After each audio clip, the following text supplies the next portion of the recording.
Three, two, one. Okay. All right. What is up, everyone? Welcome back to another edition of our Monday night online open mic. My name is Richie David Marrufo. I'll be your MC and host tonight, and it's good to be back. If you tuned in last week, you saw a shadow of myself broken down, decrepit, and thankfully it's great to have a team with us. So Kit Ren was able to step in, Mr. Monday Night. Super grateful for that. It's nice to have people who you can trust and can really come through in the clutch. Anyway, welcome back. It is April 15th. I said this recently at a jazz and poetry night. T.S. Eliot had written that April is the cruelest month, but I always insist, in my personal professional opinion, that April is the coolest month because it's poetry month. Yo, you know what I'm talking about? So for all you poets out there, all you writers, hopefully you guys are enjoying maybe 30 for 30 poems in 30 days.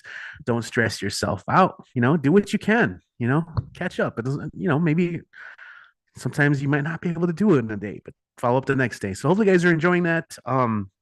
There's other things going on in the world, and it is a busy time for BWOMS. So obviously tonight we're live. We have a really great show for you, which we'll be starting in just a moment.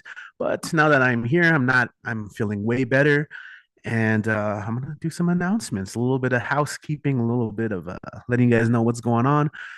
So kicking things off, Tuesday, as always, we will be downtown. It hurt me last week. I had to cancel the downtown show on Tuesday at Rosewood. Um, but it was hard to find a pinch hitter in that case. Which reminds me, though, if you're watching and you like the idea of the Barbed open mic and BWOMS, you should try and be part of our team. I'm always looking for people who can host shows. So there's a couple things that you would kind of need for that, like how to run sound equipment, which I can teach you how to do. Be able to interact with people and kind of know how we do things. So, I mean, I'll probably put a call out for that pretty soon. But if you want to help out, there are a lot of ways to help out with the shows, not just hosting. We do a lot of media stuff too, but I'll hold off on that. But tomorrow we're gonna return downtown. We're gonna be at Mono Bar of Modern Art. Come on through if you are available. Sign up starts at 8 p.m. The show starts from 9 p.m. Starts around 9, and we go until close, usually a little past midnight. Wednesday, we have a special event. We are teaming up with the Papagayo Project at El Paso Community College to bring Jose Hernandez Diaz, whoa, hold on, into town. That's his newest book, Bad Mexican, Bad American, collection of poems. He'll be reading from his book. We have free copies to students. He's going to be speaking during the day at the college, so I'll be there. But we're going to be at the Pink Cloud. That's where we have some special events every now and then. Last April, we had the amazing Jose Olivares. He read from his collection, Promises of Gold, Promesas de Oro. Super fun. In these open mics, we encourage our students to read, but as always, we welcome ringers. So if any of the BWOMS community wants to come out and read and encourage the students to share as well, come on through. That's going to be starting at 6 p.m. on Wednesday. It's going to be a busy day Wednesday. Damn. Thursday, we are teaming up with the Center Against Family Violence Empowerment Project. So essentially, we're just trying to have a community platform, so to promote really what the community against family violence, the center against community violence, like what they do. Plus we're also encouraging people to speak on themes against rape culture. What does a safe community look like, both imagined and practiced. So that's going to be at Giovanni Bronson's on Thursday, 6 p.m. to 10 p.m. Come on through. That's to me, that's a really important project because those are the kind of spaces we want to have anyway, right? So if you have any pieces dedicated to that theme, you can also find the flyer on our social media, our Instagram page at the moment, but I'll be sharing it as well on Facebook and whatever else we use. Friday is going to be a special event. I'm going to be hosting the El Paso Public Library had a art and poetry contest, and so we were initially supposed to work with them in doing some workshops and stuff, but some things fell through. But I'm still going to work with them. I'll be emceeing their show and awarding the participants who won. So that's going to be super exciting. And then Saturday, 420. That's right. I'm going to be part of Tumblewards Project, 1 to 3 p.m. online.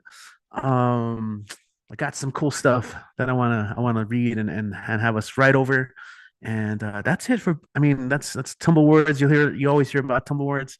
But lastly, if you guys are an EPCC student and here for the Tejano Passport program, um, you can find me in the directory of the college. You can just look up my name. I'm in the English department, Marrufo, Marrufo, and shoot me an email. Stick around, watch the show. Let me know, who did you like? Who did you enjoy? Which pieces did you like? What did they make you feel, or did you learn anything? What did you find interesting? That way, so I know you stuck around and listen to people, because that's what these are about. Anyway, that's it for our promos, our commercials. Stuff may come out throughout the show. As always, this is a community of writers and writing projects and platforms. So you're going to be hearing a lot more about writing workshops, about open mics, about karaoke nights that are hosted online. There's all sorts of stuff going on. That's fun. So I always tell people, uh, you know, only boring people get bored. Don't be one of those people. There's always something going on, is what I'm saying. All right, cool. So without further ado, let's go ahead and head off to our list. Um, if you're watching and want to sign up, there is a link to sign up in the description. We have a pretty short list today, so if you want to join us, today would be the day. So if you've been, scoping it out, feeling it out, and like thinking about it, take the plunge. It's not that bad. Everyone is super supportive. We love first time readers. We love returning readers. And it doesn't matter what level you are. If you just started writing yesterday, or even this morning, or even today, or even 5 minutes ago, you just started writing for the first time, join us. We're here for you. All right. So let's go ahead and kick things off as we've done many, many times before. You can't hear it because of my noise canceling, but it's been a really windy, ugly, muggy day. It's one of those days where like the sky is like browned out and you can't see ahead of you too far.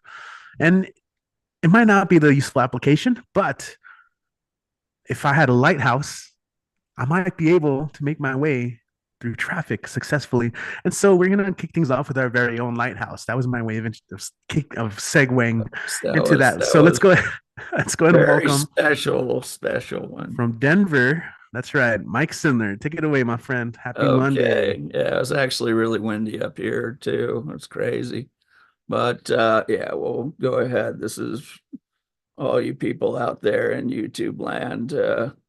This is what we're talking about. LighthouseWriters.org. It's a great organization doing all kinds of really cool things. Great classes and workshops, and got Lit Fest coming up in June, which is going to be especially great. So, seeing how we have so few people, I am going to read the Rime of the Ancient Mariner. But in real terms, what I'm going to do, I was really sad, and it was like just a total kick in the teeth yesterday to find out that Faith Ringgold passed away, who, in my opinion, is just one of the great artists of the 20th century. She, among other things, really popularized the idea of the quilt as high art and re-examining it, and just a lot of things as far as Black culture and stuff. I just really, really have always loved her. So I wrote this called Faith for Faith Ringgold. We lost Faith today, puller of threads, pulse of history, painter of pain and love and joy and light, painter of faith, bender of the arc, heart and mind spark. We will never lose faith. Faith will always be with us. Yeah, it was just, it really got to me.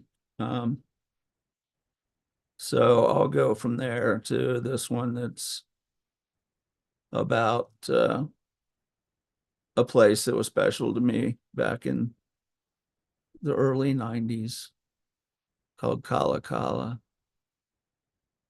There was a bar once where elements balanced and faces sailed across the sky. The Milky Way cut it in the middle, and the muse flew above the music. Distillations and brews from all corners, tunes that connected lands and ages, a universe just beneath the street where all the world could meet. And they called it Kala Kala. I'm going to do this one. I think a lot of people can relate, unfortunately. It's called Imposter.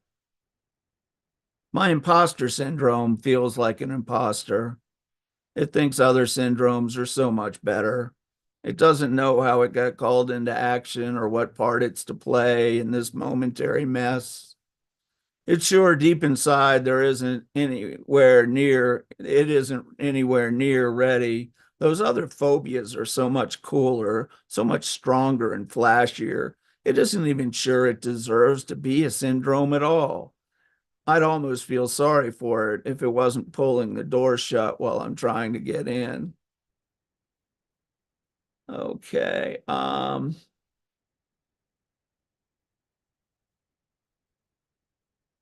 I think that's going to be it. I'm going to read mine for right now. Even though, like we said, it's a short list, I'll still leave room for other people.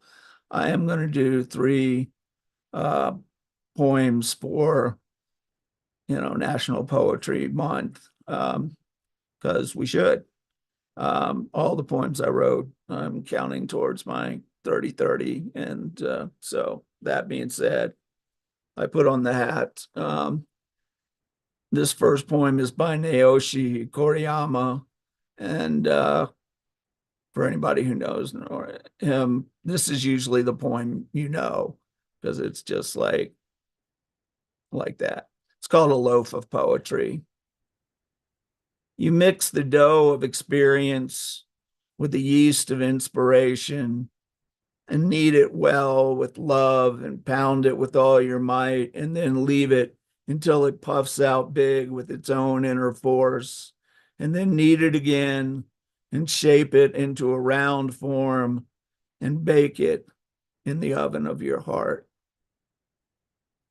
And this next piece is by Sarah Kirsch, who was a poet who grew up and lived in East Germany, which unfortunately now there's so many people don't even really know what East Germany was. They don't remember, they've grown up since the end of the wall. It's but there once was an East Germany. And this is a piece by Sarah Kirsch, and it's actually translated by Rita Dove. She was one of the two people who did. The others, Fred Reben. But if you don't know Rita Dove, man, you should read her stuff. But this one's by Sarah Kirsch, and it's called Free Verses. Last night I awoke, knew that I should say goodbye now to these verses. That's how it always goes. After a few years, they have to get out into the world. It's not possible to keep them forever here under the roof. Poor things. They must set out for town. A few will be allowed to return later, but most of them are still hanging out around there. Who knows what will become of them before they find their peace. And the last one I'm going to do is by Eleanor Wiley, and it's called Pretty Words. Poets make pets of pretty, docile words. I love smooth words like gold enameled fish which circle slowly with a silken swish, and tender ones like downy feathered birds, words shy and dappled, deep-eyed deer in herds. Come to my hand and playful if I wish, or purring softly at a silver dish, blue Persian kittens fed on cream and curds. I love bright words, words up and singing early, words that are luminous in the dark and sing warm, lazy words, white cattle under trees. I love words opalescent, cool, and pearly, like midsummer moths, and honeyed words like bees, gilded and sticky with a little sting. Okay, thank y'all very much.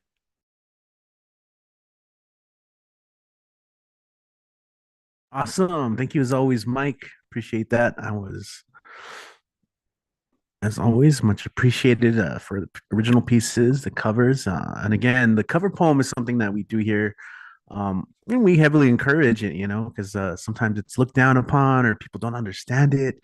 But yeah, I mean, it's essentially if you have a poet that you've been reading that you like, that you want to share, or someone that you look up to, or that you want to honor in some way. Maybe there's a certain theme this week or during the day. So it's a really fun way to discover new poets. I'm always telling my students, like, read, as much as you can. All right. So, welcome to our online mic. If you guys are just getting here, we also had Joseph join us. Las Cruz, it's good to have you back. I have you on the list, so I will update that in just a moment. But let's go ahead and continue on for now, and we're going to come back to El Paso for our next performer. Speaking of El Paso, shout out to UTEP. I never wear my UTEP caps, but I got them. So, shout out, Go Miners, picks up, how it goes.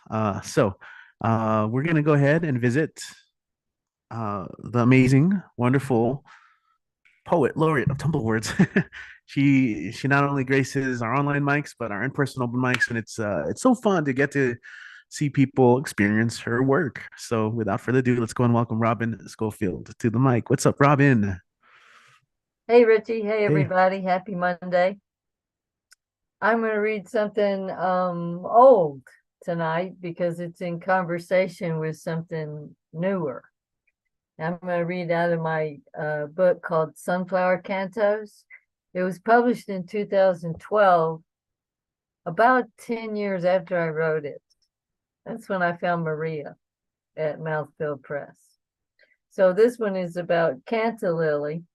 And this poem is about a mythical figure named Skeleton Woman. Cantalily hears out Skeleton Woman. I was happy under the sea, rising and falling with the tides. The fish long since chased hunger elsewhere.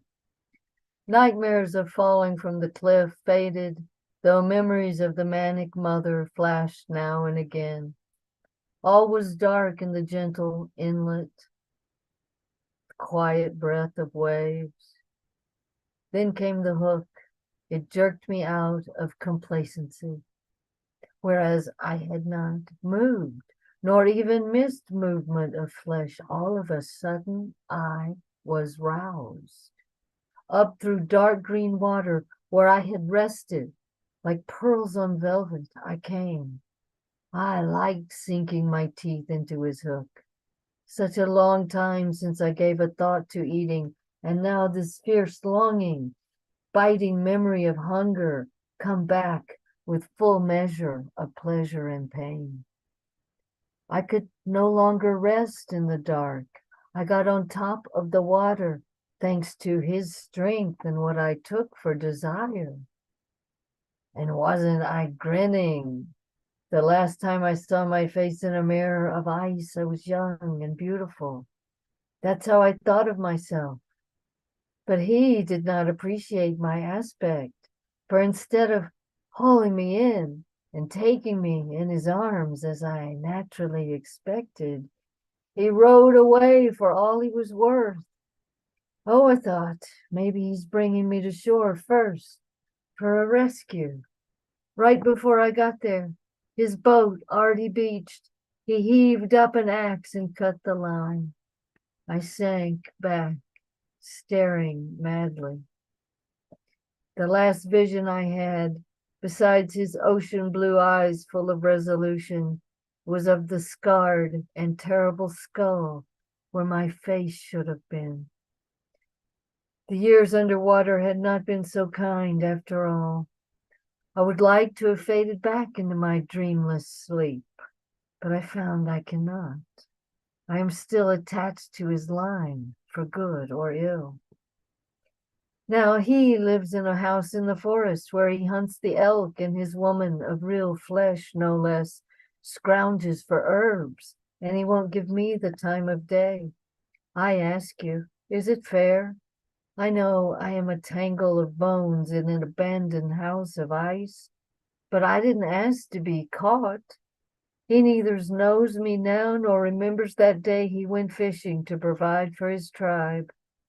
I sing constantly to him, but to him it's a raspy gull over the waves. He won't hear my song of bone grinding bone. And then this is Lament for Skeleton Woman. She has no tongue to tell her whalebone of a song.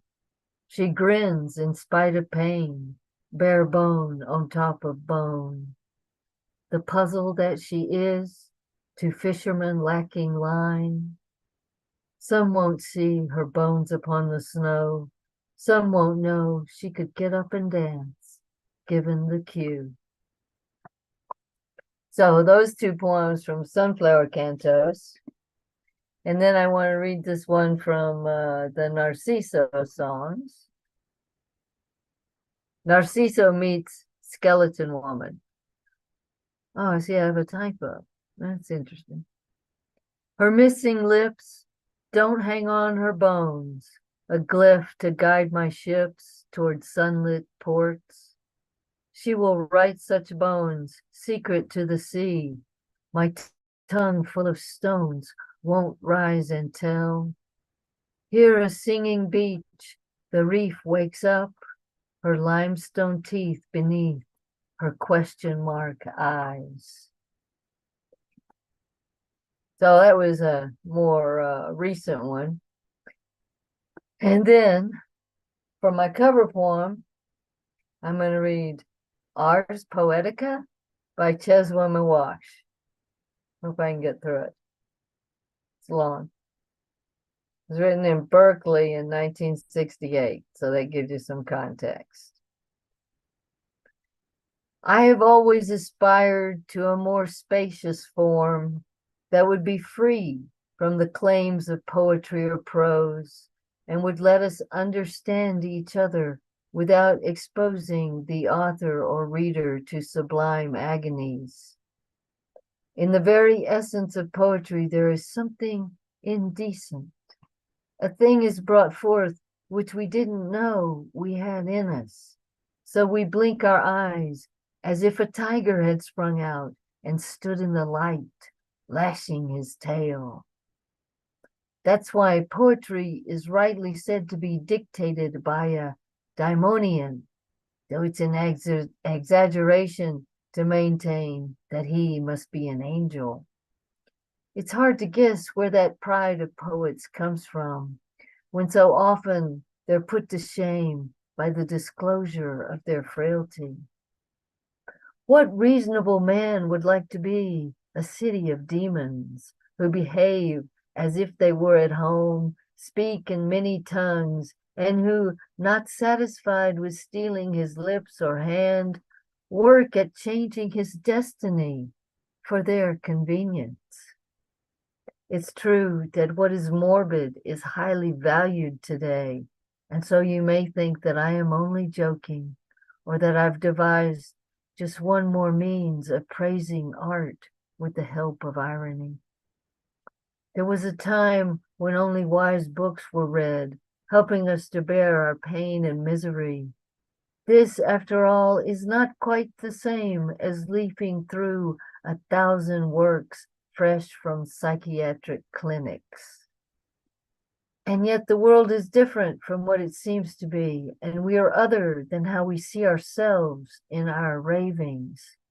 People therefore preserve silent integrity, thus earning the respect of their relatives and neighbors. The purpose of poetry is to remind us how difficult it is to remain just one person, For our house is open. There are no keys in the doors, and invisible guests come in and out at will. What I'm saying here is not, I agree, poetry, as poems should be written rarely and reluctantly, under unbearable duress, and only with the hope that good spirits, not evil ones, choose us for their instruments.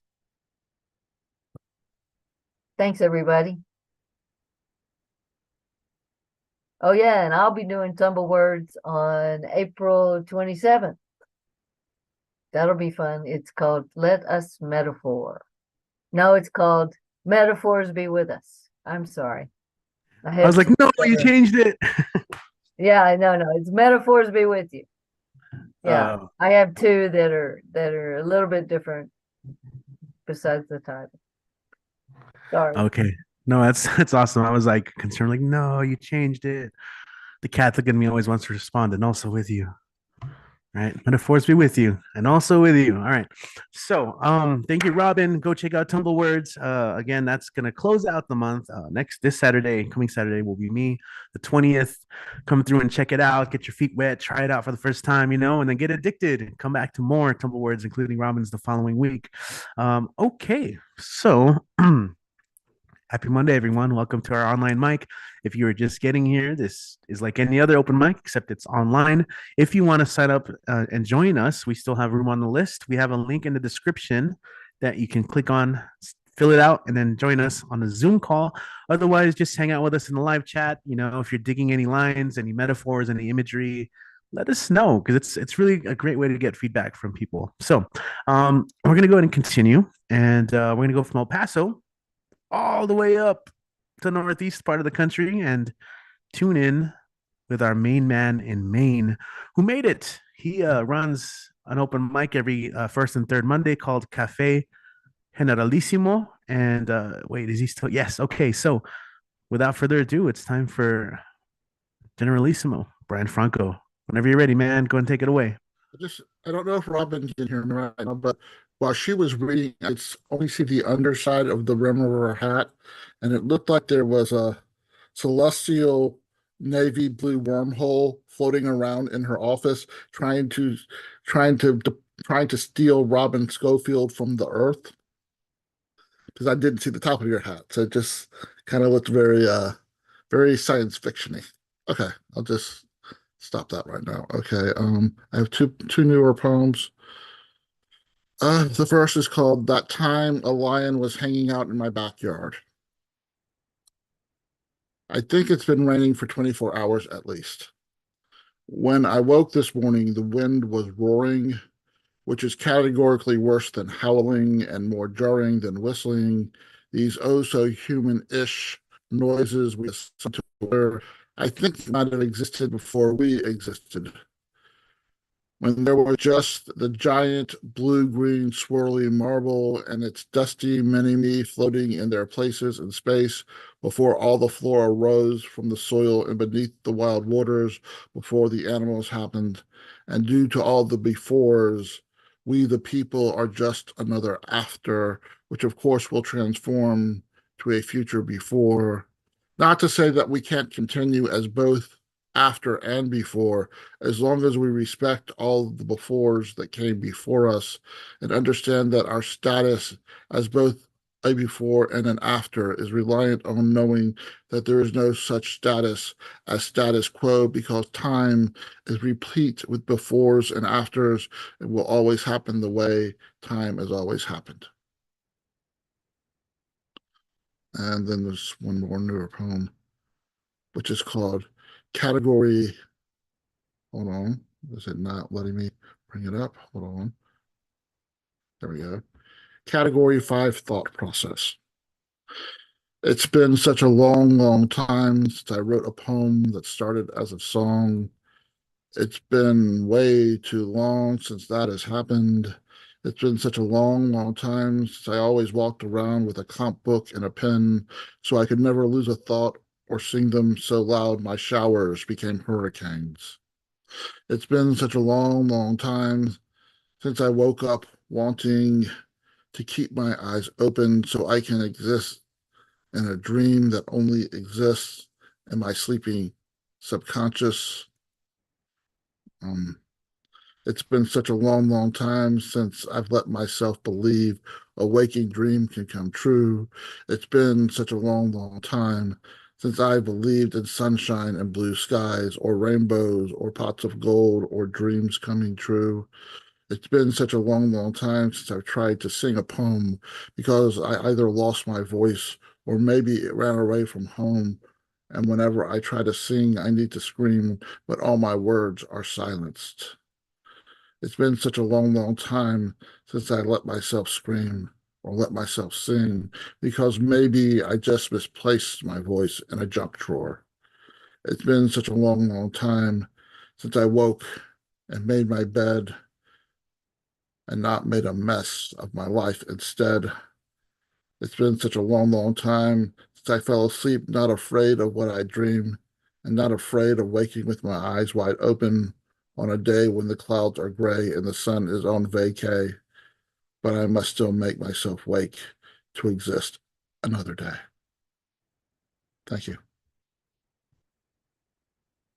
All right, cool. Thank you, Brian. I don't know if you had any more or if you had any promos or No, plugs right now. no, I'm good. I'm good. Thank you. All righty then, cool. Well, any links, feel free to drop in the chat and we'll forward that to our fine peeps on YouTube. And cool. All right. back on the spotlight. Guess who's back? All right. I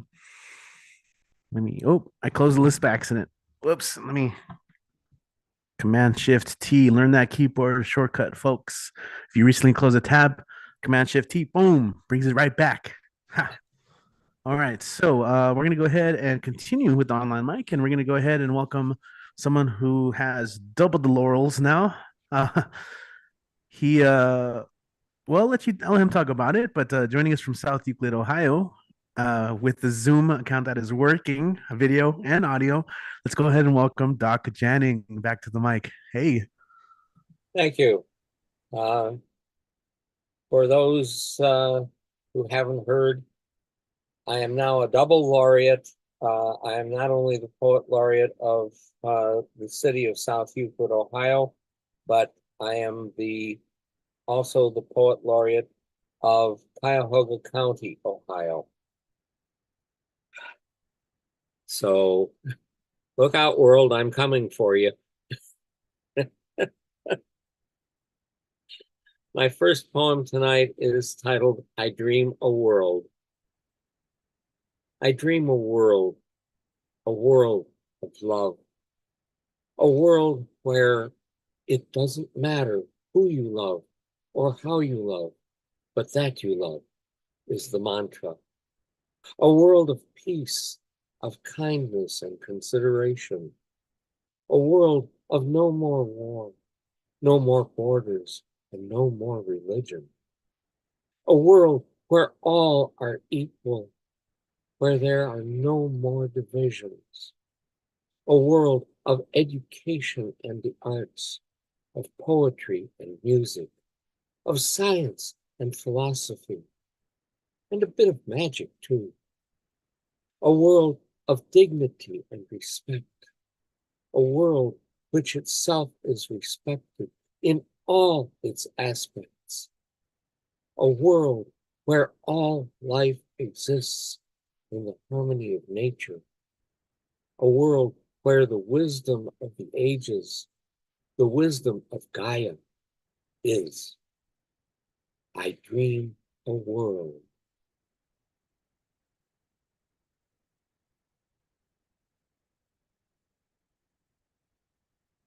This one I wrote just yesterday while sitting in a local park. Exuberance. Tasting the joy of sunlight, listening to the scents in the air, feeling the exuberance of spring. The ancient stones of Euclid Creek sing to me their layered songs of eons and ages, as flowing waters murmur of their sea-bound odyssey. The breeze freshens, ruffles my hair with gentle caffone as the creek plays its ancient melody. And this valley, carved by glaciers of long ago, rejoices.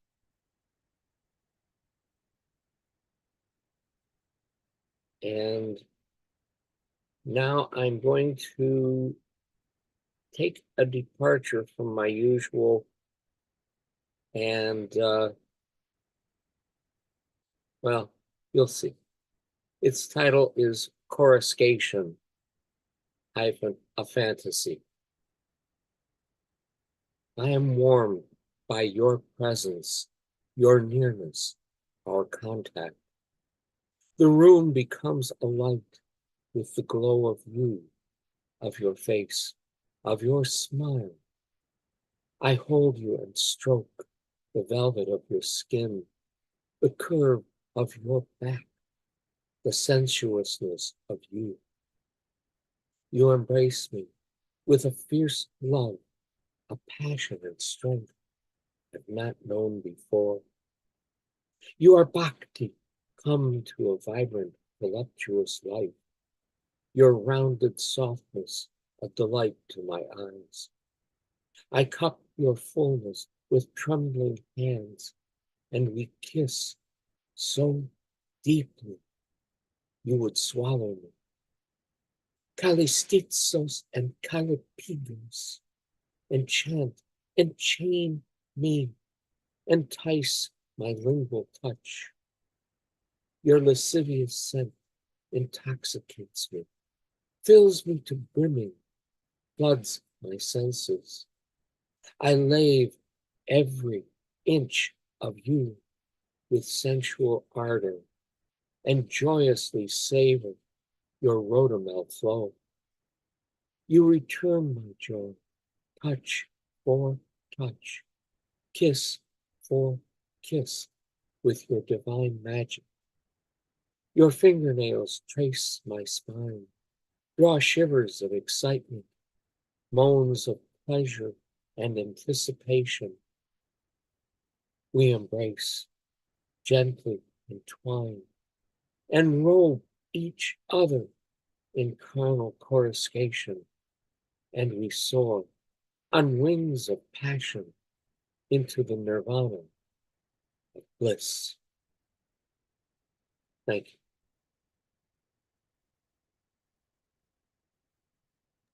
Very cool. Thank you, Doc. Any last minute announcements or anything? No, nothing. I will just pop my book into the chat. Other than that, I have nothing. All right, cool. Well, thank you so much as always for joining us. Let me go ahead Thank and you. get back on the spotlight there. Say goodbye to your dragonfly friend back there. Okay. All right, cool. So I want to give a shout out to all our peeps on YouTube right now. Sandy, holding it down as always in the live chat. Good to see you. I know we had Joseph there earlier. Also, shout out to Fertile Brains. That's another online mic that you guys can check out. So let me see who else is here. Yeah, if you're here on the show, if you're in the live stream with us, say hi. Say hi in the live chat. I'll give you a shout out as soon as I see that. But yeah, I just wanted to show some love that way. You guys are so important to us, to me. To see you guys here tuning in and showing love to all the performers. That means everything. All right. So we're gonna go ahead and continue. Our next performer is joining us from Pennsylvania, and he's continuing a long epic iteration of poems that have a theme, and we're not quite at the P's yet, but as Kit mentioned last week, got that Abecedarian poet there in the house. We've got Kazi Kaz in the house from Pennsylvania. Going to continue on. Welcome back. Good to see you, my friend. When you are ready, go ahead and take it away. Thank you very much. How's everybody doing tonight? I hope everybody's doing great. All right. Sorry I'm late. I was on another Zoom. Forgive me. So yes, the last time I was here, I stopped at the letter G from my ABCs. So I figured I will give y'all the next four: H, I, J, and K. So without further ado, I present to you H, I, J, and K. The hugest hindering hoax from heretically hasty Homo sapiens has harassingly halted the homogeneously humble honing of harmoniously heightened humanitarianism. Hence, however much hypocritical humiliation heartfelt humility may hold, humbly helping the hopelessly helpless happily helps never before helped helpers help. Honestly, my heart is heavily hurting. Horrendously, humans have had a harrowingly horrifying and heinously horrible history. Hopefully, hindsight ain't the only hope worth having. Indubitably, importantly implemented information invites illicitly immoral intentions. Instead, immediately incite inherent innateness to insightfully isolate irrevocably intentional and inauspiciously insidious idiocy from innocently intellectual and inspirationally inviting intimacy. Incessantly insist on inquisitively inquiring as to impending improvements, not impressive illusions. It idealistically impels an interestingly informative incumbent upon infinity's ideal imagery to iconically instill an intrepidly implied and infinitely inferred invincibility, i.e., I am. Now, jokingly, I jested in justifiable jubilance just to jokingly jostle the judiciary gestures jinxing justice. Judge jury's job is jurisprudence, right? Because in June or July, Jittery Joe, the jaded janitorial junkie, was judiciously jailed like a jovially jacked up jackal for jauntingly jacking Java from jeering Jezebels, Janine and Joyce, while joyfully jogging and jingling his jolly joystick in January. All the while, jaywalking and jamming to Jazzy Jeff, Juicy J, Jim Jones, Janis Joplin, Janet Jackson, and Jigga. So it was either Julia the Jekyll jackass or Julie the jilted juvenile who joltingly jumbled Jesus' jujitsu and Jehovah's judo in front of jealously judgmental Jesuits. Jumping Jehoshaphat. But it's okay, because the candles in the kitchen were kindled by a kingly kindness, while kindredly Wallace kissed Kango keeping kangaroos. But from Key West to Kansas, kaleidoscopically kilometric killings of kicking kindergartners kinetically keep our khaki keen kinfolk peeling while kerosene keg karma kills our keystone kingdoms. Oh, and by the way, Krispy Kreme crimpets from Crimpton caused Klutzy Kenny, the ketamine kerplunking klepto, to keenly kidnap the kenneled canine Kaja the killer. Anyway, thank you. Oh man, that is super fun. How can people follow you online and support your work? I'll put my stuff on the chat. I'm on Instagram and Facebook. I'll put it on the chat. It's easier that way. Awesome, very cool. Yes, so all of us have you, but someone might be tuning in for the first time and they're like, I want to hear more of that. There was I always love because that kind of writing prompt has like I've tried it, I've seen it, and it has a tendency to like become chaotic, but you bring it in so well, and the rhythm is so tight and clear. So that's super fun, and I'm also just a big fan of a serialized performances here at these open mics where people can like come in like in multiple weeks for a longer piece. So we look forward to the rest. Is what I'm saying. Thank you so much for joining us, Kazi Kaz, everyone. Thank you. Thank you. I appreciate it. Thank you. Yeah, appreciate you. Man, I even though there's no beat, I find myself like nodding my head like I'm nodding in agreement to the invisible beat. That's how it feels. I feel like that a lot of times when I'm hearing you guys spit your poetry, and that's when you know there's some good time in there. Okay, we're gonna go ahead and continue. We're gonna go from Pennsylvania to Ontario, Canada, where our next performer is planning her next set of dynamic workshops. So if you guys are looking to write more, especially for Poetry Month, you should definitely look forward to her first one this week. So we got Cassie in the house. Cassie, keeping it classy. All right, are you here with us? Ready? Yes. Hi, Richie. Happy Monday. Happy Monday. Thank you so for the eloquent plug. Okay. So I have some weird poems because apparently recently I wrote some weird poems. Okay. So this first one is called Re-Embody.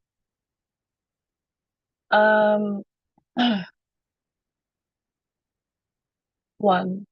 Some days I can almost feel you here again, just for a moment. It's like I have forgotten you ever left, and I think maybe if I squint hard enough in the mirror, we will look one again, united, whole again. Maybe if I just pretend I can trick myself and you'll have never slipped away. 2.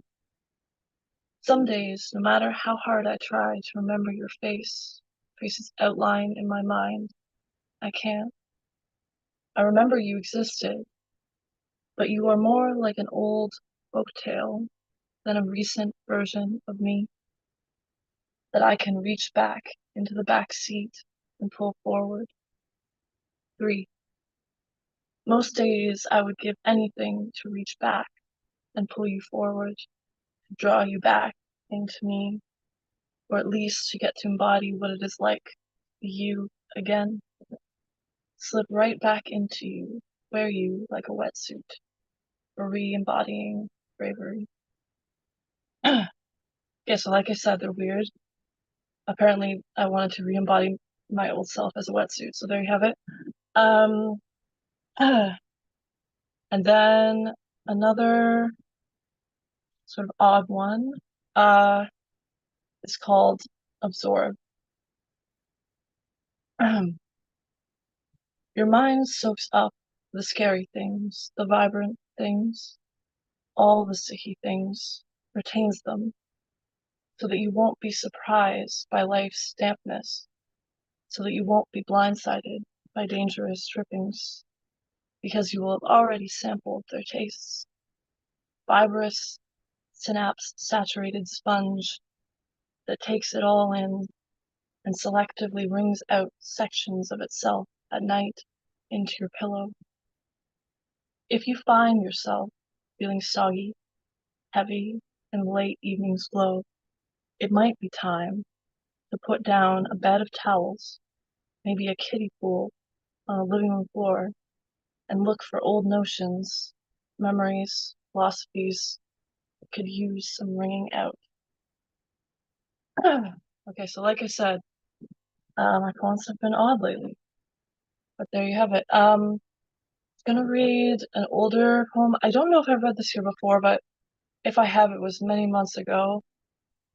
So I'm going to read it again. It's called Broken Telephone. The beauty of connecting to you is found beyond the words you speak. Beyond drunken lips, I hear you when you say, we all fail to communicate. And yet, when you say it, the fog parts around you. I can see you so clearly at the other end of this fragile string, joining these two dented tin cans. Maybe we are playing broken telephone while you sit perched in your treehouse, smiling at me in the moonlight. Maybe this connection is a fantasy. Maybe we are playing pretend. But when your voice comes through, I can't help but thank the night air for carrying your vibrations to me. I praise the cilia in my ears for allowing me to feel that I hear you, and for these tin cans so that I can reach you. Okay, so that's what I have for originals. I have a cover poem that I just discovered today. It's called Giving Notice by Joy Sullivan. One day soon, you'll rise from your desk, quietly excuse yourself from the meeting, or turn your car around in the middle of the street. Anything might trigger it. An open window, a sunny day in April, daffodils panting in a mason jar. Daffodils panting in a mason jar.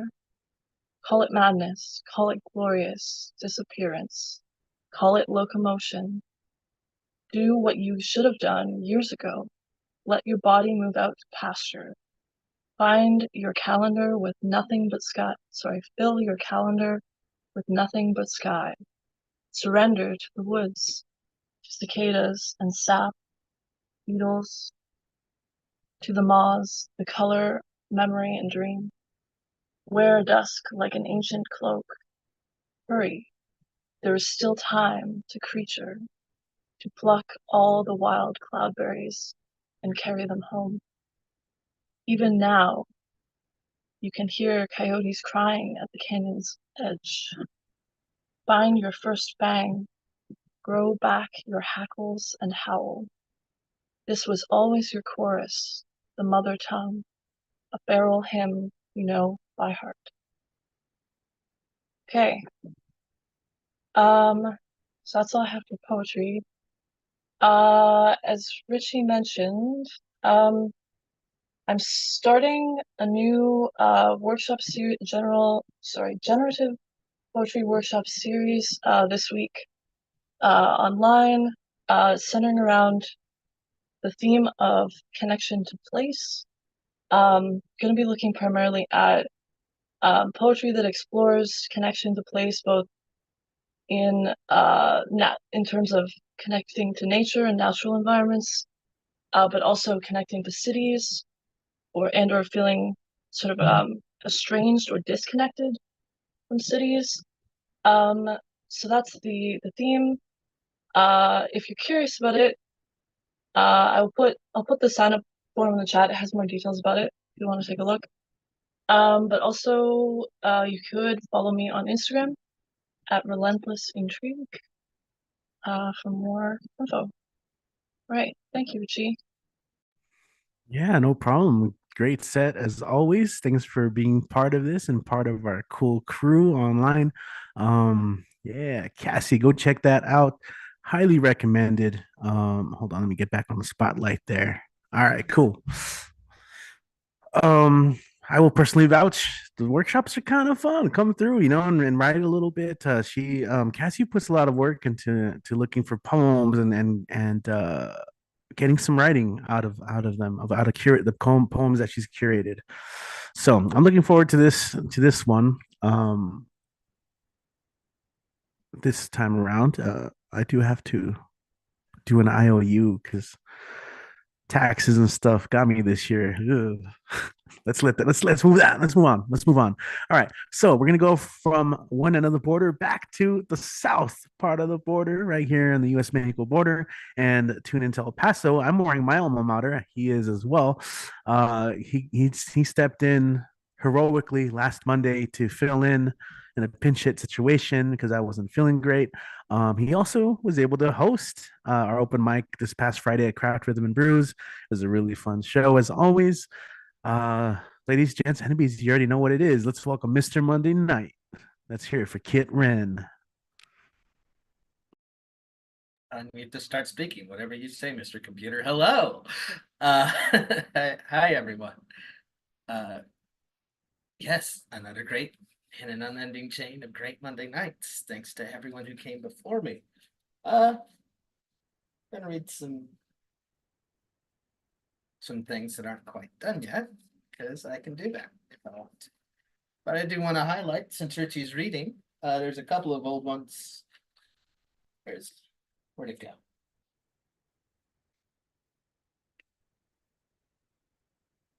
Aha, live entertainment. It's great.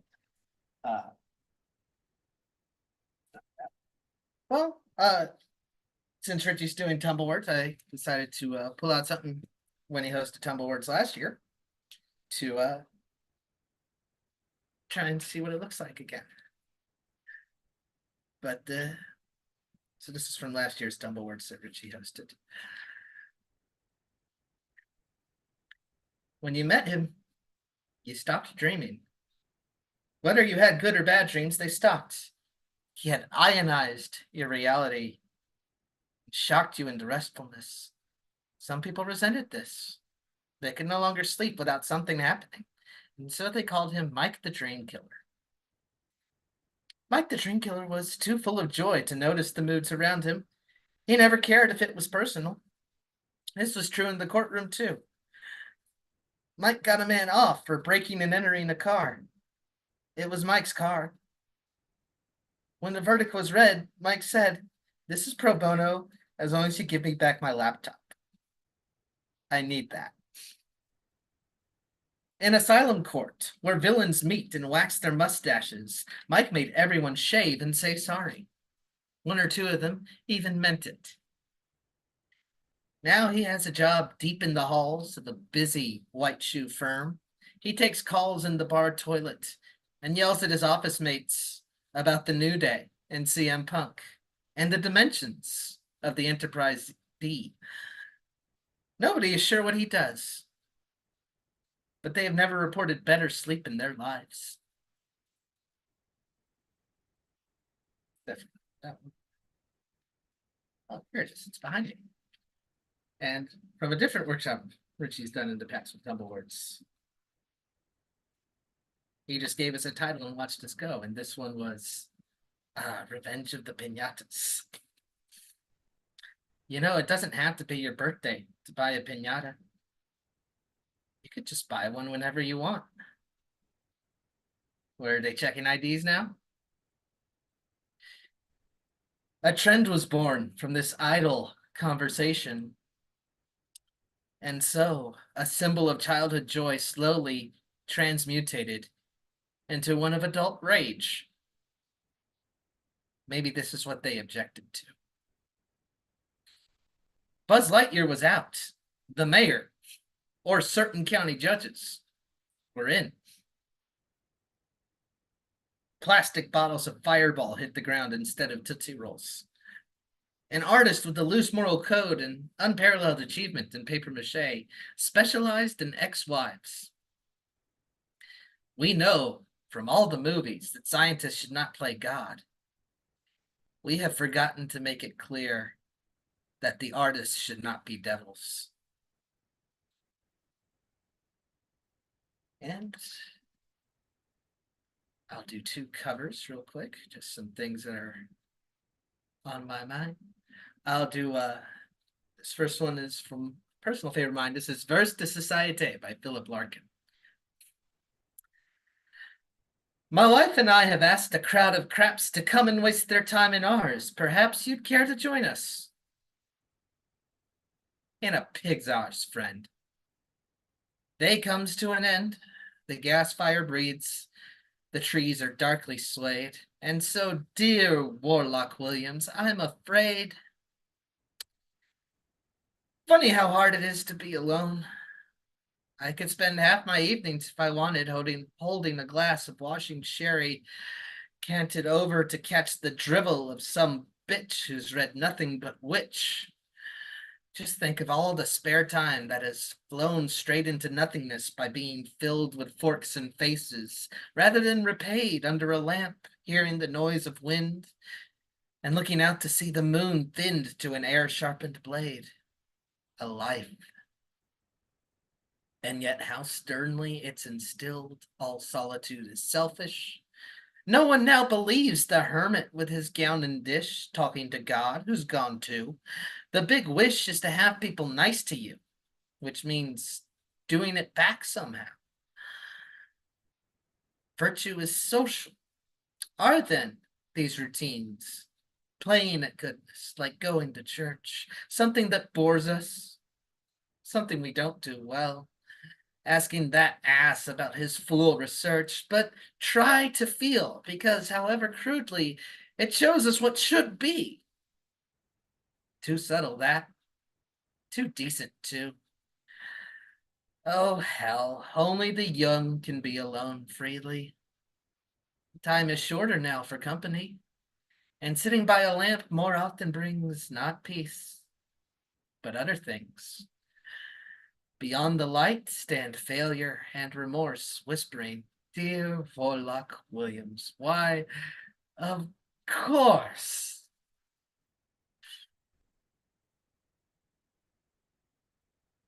And this will be my last one. The second cover will, it is the Legend's birthday today. Happy birthday to Ray Armantrout. So this is Asymmetries by Ray Armantrout.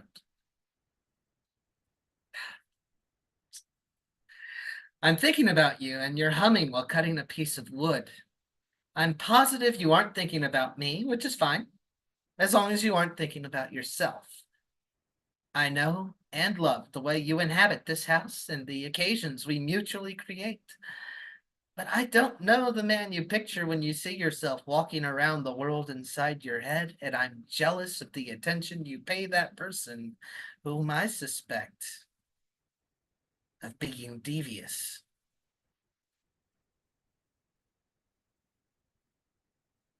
Aren't we all in the end?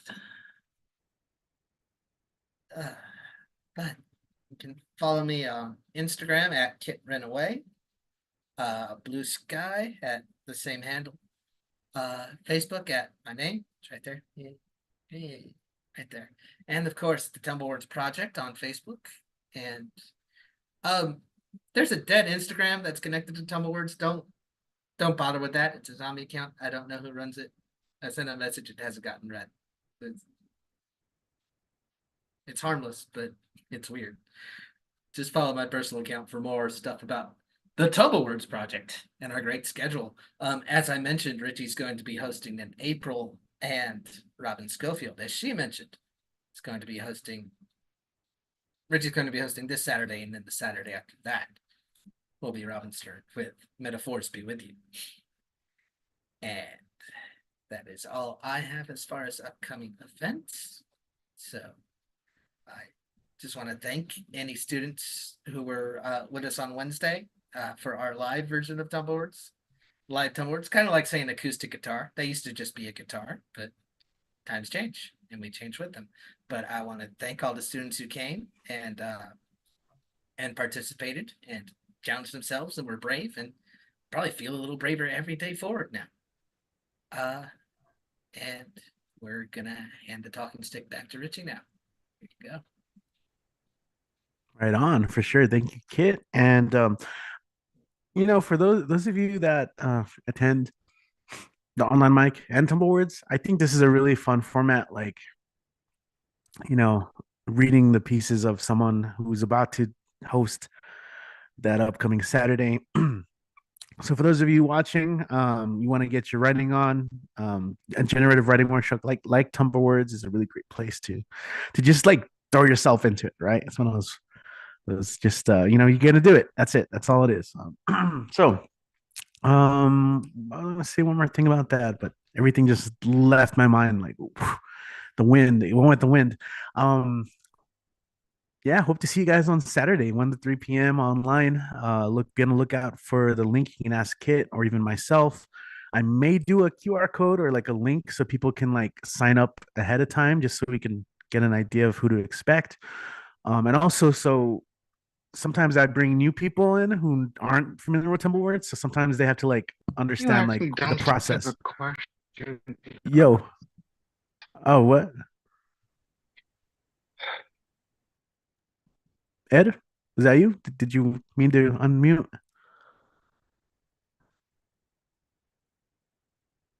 No? Okay, cool. We got Ed. Okay, Ed's here. I hadn't seen you come in. Good to see you, man. What else? Oh, hey, we have a Las Cruces BWOMS chapter now, and there's events that are held the first and third Thursdays of the month, plus other events. And the reason why I'm saying this is because our next performer is going to be joining us from Las Cruces. He started off online in the chat, but he was able to sign up and join us. Let's go ahead and welcome Just Joe in the house. What's up, man? Welcome back. Good to see you. Howdy.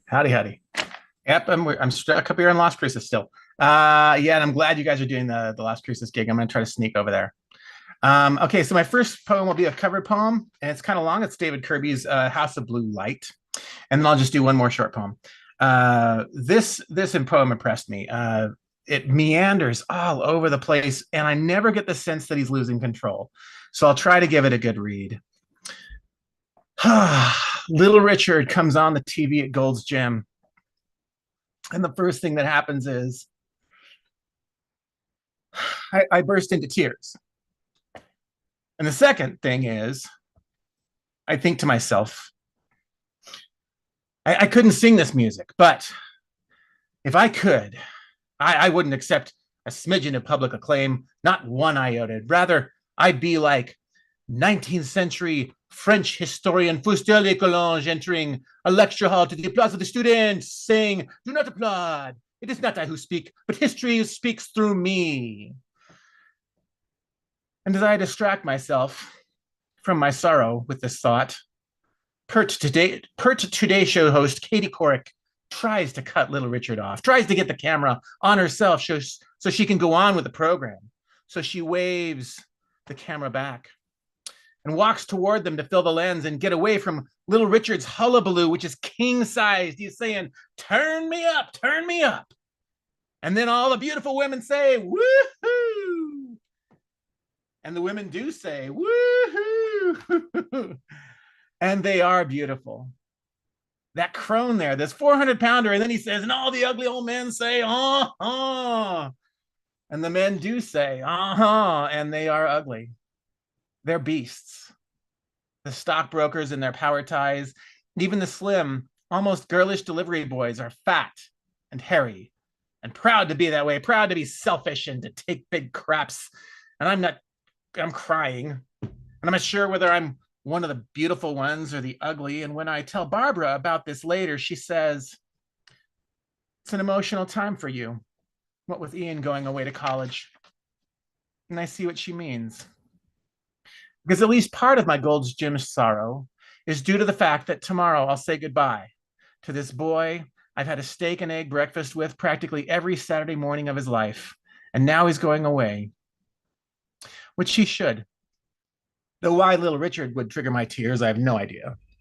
Except, come to think of it, for the strong, indeed necessary tie between pop music and sentiments, as evidenced by the last time I boo-hooed like a little wiener while listening to pop songs, which was after Roy Orbison had died.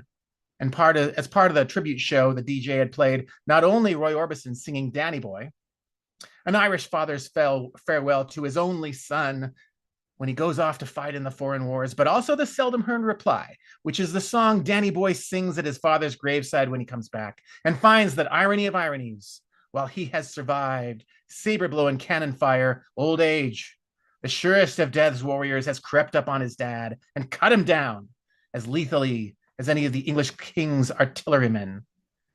And now I see Ian in his farm boy worsteds, leaning on his musket and salting the stones of my grave with his bitter tears. My son, me, Little Richard, Roy Orbison, it's a mismatch for sure. Certainly it's a step into the house of blue light, the place for Miss Molly Rocks, which is not a house of prostitution, which would involve a light of a different color altogether. But a fun house, a good time house, yet a house where the unexpected occurs, sort of like that place Muhammad Ali called the near room, whose door would open in the middle of a round. And part of Ali would be wailing the tar out of an opponent. And part would be looking into that room where he'd see orange alligators playing saxophones and dancing snakes with green hats on their heads. And he'd want to go in there, want to party with these bebop reptiles and grooveball amphibians, when suddenly, whoop, whoop, whoop, whoop, whoop, his opponent would remind him of what he was there for, and all he would have to whoop, whoop, whoop, whoop, whoop, and take care of business real fast, and shower, and have a news conference, and then go home and wonder what he saw in that room there with all that crazy stuff in it, including some things he's seen before, and some he's never seen, and some he hopes to see again, and some he can't bear to think about. Even though he's home now, got his feet up on the Danish modern coffee table, a nice cold glass of fruit juice in his hand. He's been somewhere for sure. He's been on an expedition, a word I recently heard pronounced expedition by an Italian biologist who was telling me about his latest trip to Antarctica, and who is probably the last person to have said that word to my face since my brother Albert 45 years ago, when I was 7 and he was 10. And we used to play this game called African Ranger in the woods that surrounded our parents' house. The one we had to sell when my parents got too old to keep it up. The two sons talking on the porch as the mother sweeps and tidies, and the father, who has not cried at anything since the death of his own parents decades earlier, sobs in the study as he says goodbye to his books. and it is late afternoon in the early days of winter, and there's no part of the world gloomier than the bayou country at that time of year. And Albert says to me, "Want to play African Ranger?" And it takes me a minute to remember the game, which consisted of starting out on an expedition, but soon turned into two shirtless boys shooting blunt arrows into each other's hides. And I say, "No." And he says, "Me either." And the last piece of light falls out of the sky, and it's dark out there. The woods are black. You could walk into them if you wanted. And a little path would take you farther and farther from your old life. And you'd see this cottage, and there'd be music coming out of it. And you'd look in, and little Richard would be there, and Ali, and Roy Orbison, and yourself when you were a child, but also a teenager and a young man too. And everybody'd be laughing and talking, and somebody would look up and see you as you are now. And they'd all wave and say, "Hey there, we've been waiting for you. Come on in." That's David Kirby. What a guy. I get such a thrill out of that poem. It's he's so in control, but he just doesn't mind going off trail to make a point. It's fun. This is a short poem I'll read. This is mine. It's called Parallel. It's a prose poem, and I find that I still kind of do a little bit of rhyming, and I don't know. Once I step into prose, I kind of get away from like, well, I've got to work this line to make it fit with the other line, and I kind of it becomes more organic. So this is a prose poem, and it's a bit of a romantic poem, I guess. It's called Parallel. It's your pauses that go through me when I'm childish, and I want sentences with curves in them. I want to hear punctuation being pulled and twisted till the music comes undone. There's a smile, and my hands are full, and hellos are being piled on, and I'm late. And I don't mind. I'm infatuated with the shapes of cups and spoons, the silver machinery of rain loosening my lips. I don't care how expensive it is to be silent. My ears have become so sensual that I set braille adrift on the swirls of my fingertips, the frequencies of shells, the shifting frills on dresses and swaying tides. I don't know what time it is. Don't explain it all to me yet. Let the green dreams press their names against my neighbor's tree. There used to be a world of worn out shoes and games of battleship, an autumn hide and seek. Let the dreams leak. Let me splash in puddles and not know what to say when you touch my shoulder or laugh sometimes or talk with me. Let me write about you and overdo the whole thing. Let me feel naked under my clothes, learn to swim, and believe myself to sleep. All right, awesome. Thank you, Joe. And again, if people want to follow you or check out your work online yet? Nope, nothing. I'm just kind of Nothing yet. around. Yeah. Cool. I knew that, but I guess I got to ask, maybe this is the week. Oh boy. Well, I'm glad you're able to join us, and hopefully you can make it out to one of the Las Cruces events. All right, cool. Thank you. Just Joe, everyone.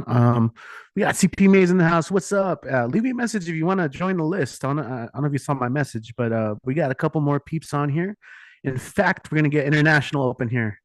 We're gonna go to Malaysia and welcome Julian Matthews to the house. And I need to see if I need to turn on screen sharing. Julian Matthews, who tunes in every now and then online. Yes, we can get that for you. But go ahead and take it away. And yeah. My neighbor is doing some knocking, so that might come into play. So this first one is called Morning Ritual.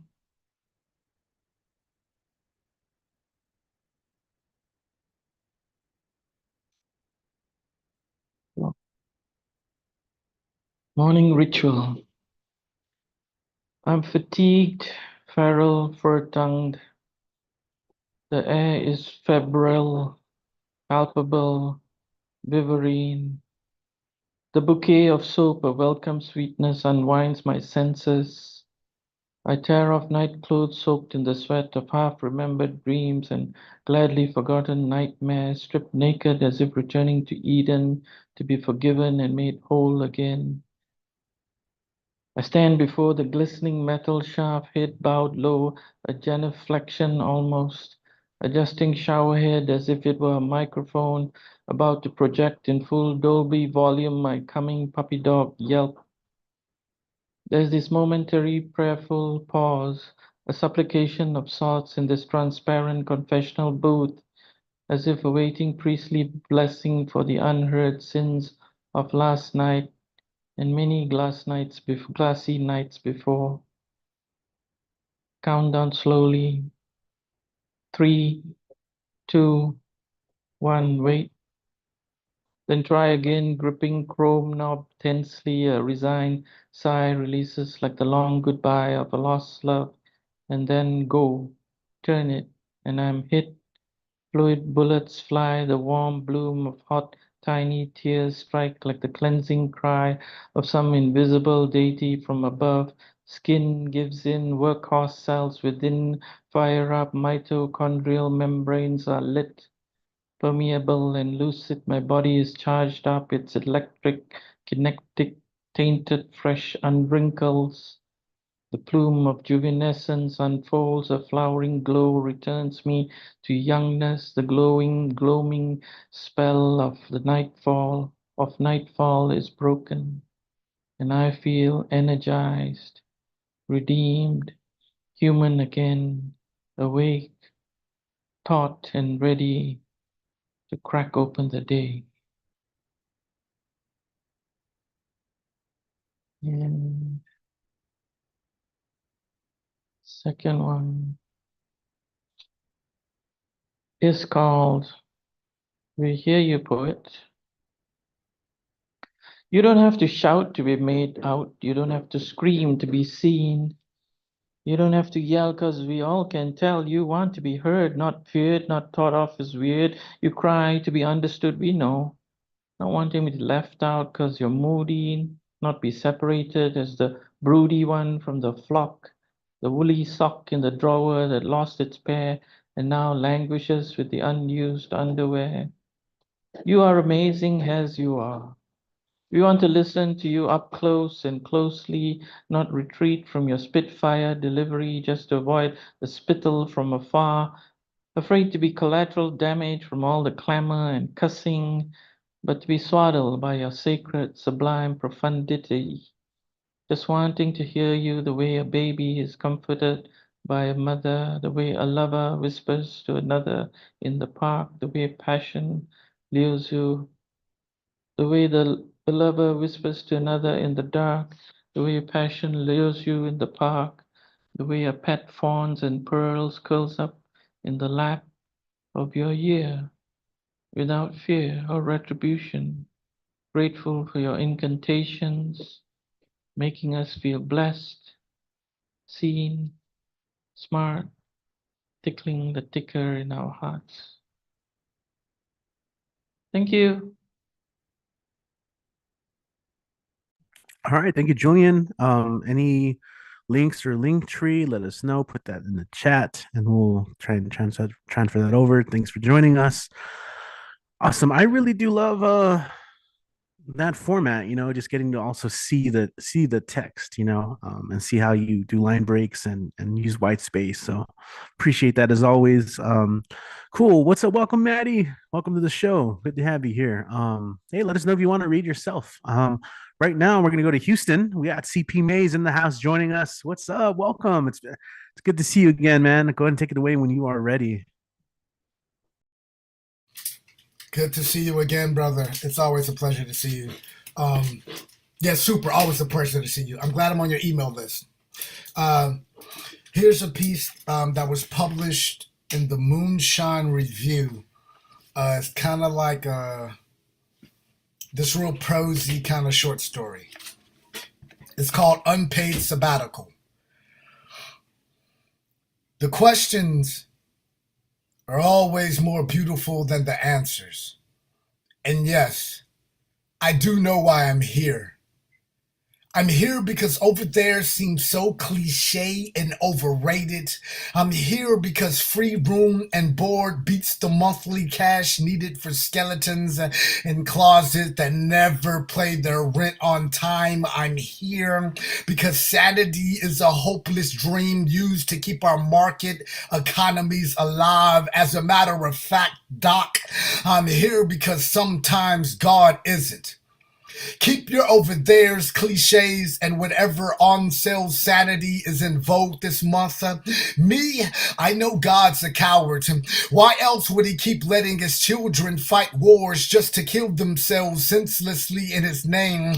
Yeah, it is funny, Doc. In the name of the Father, Son, and Holy Spirit, we've become anointed, blessed, and cliched under oil while blood is being shed over land, over oil. So powerful, still he allows his children to kill each other. Now that I think about it, maybe we're just his favorite reality TV show, Doc.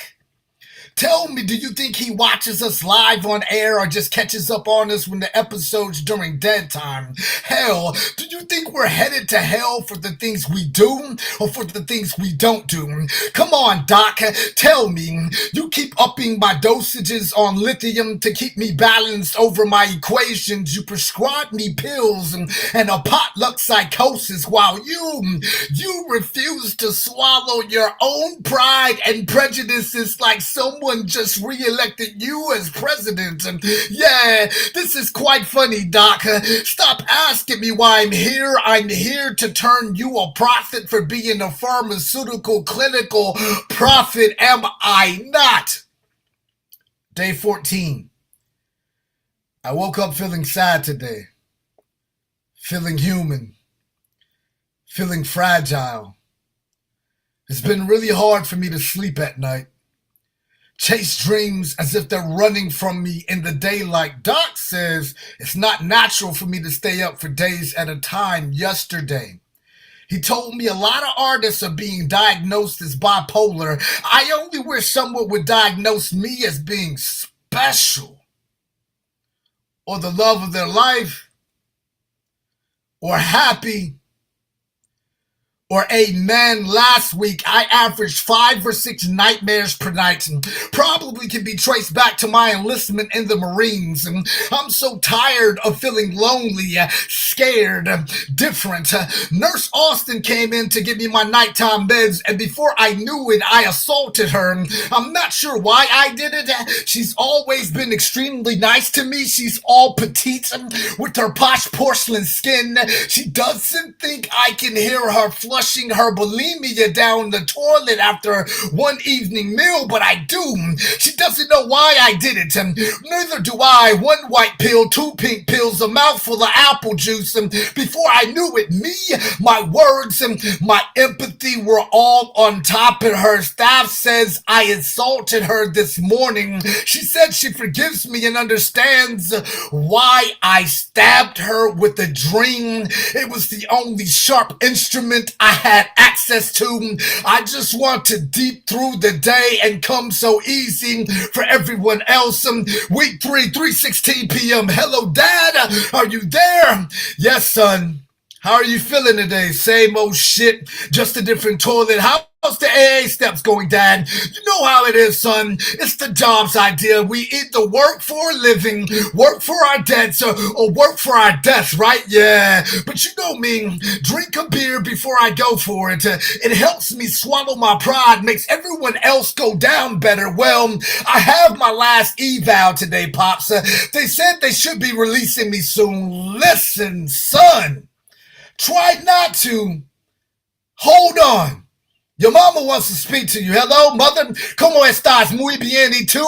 Got jokes we sing. You know that's all about the Texas Spanglish, I know. How are you holding up, son? I was about to ask you the same thing, baby. Same old sacrifices. They're just under a different name. I hope you're still not causing problems for the staff, are you? But of course, Mom, the day before yesterday, I overheard one of them having phone sex during lights out. So during my next next group therapy session, I admitted to everyone doing therapy how much sex an addict I am, son. You different. Told them how withdrawal symptoms are getting out of control. See, son? That's why you're in there when they asked me. I recreated everything I heard 2 nights before, but it made sense like it was one on the phone. It was quite entertaining. Playing with people is what got you in here in the first place. Listen.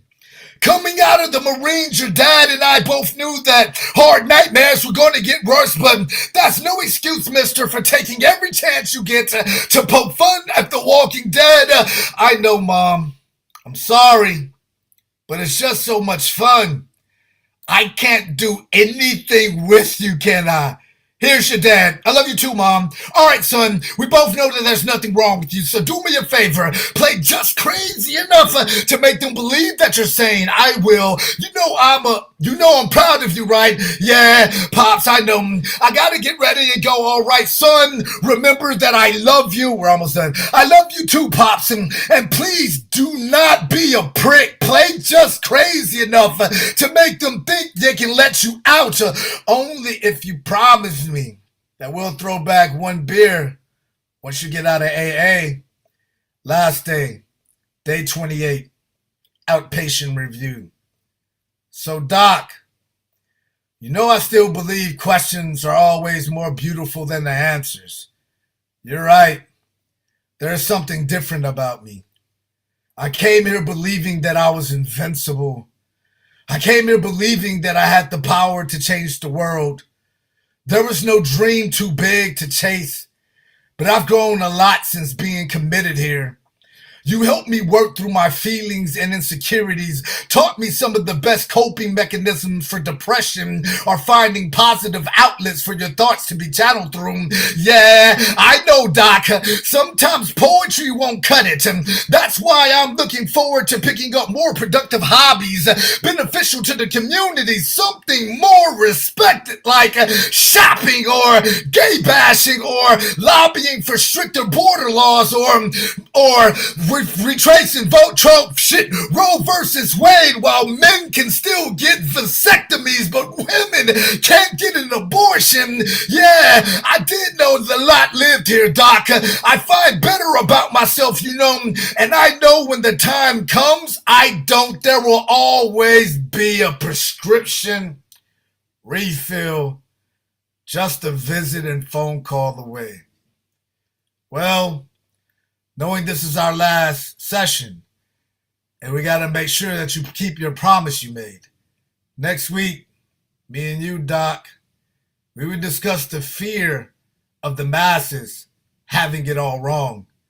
My fear that the devil may be the only one who cares about our soul.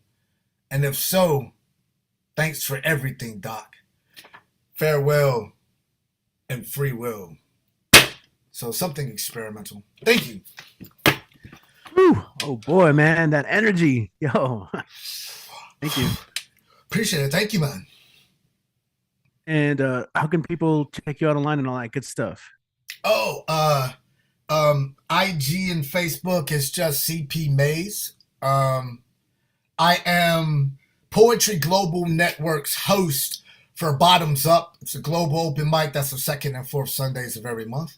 Other than that, you know, they can contact you and we can track each other down, Richie.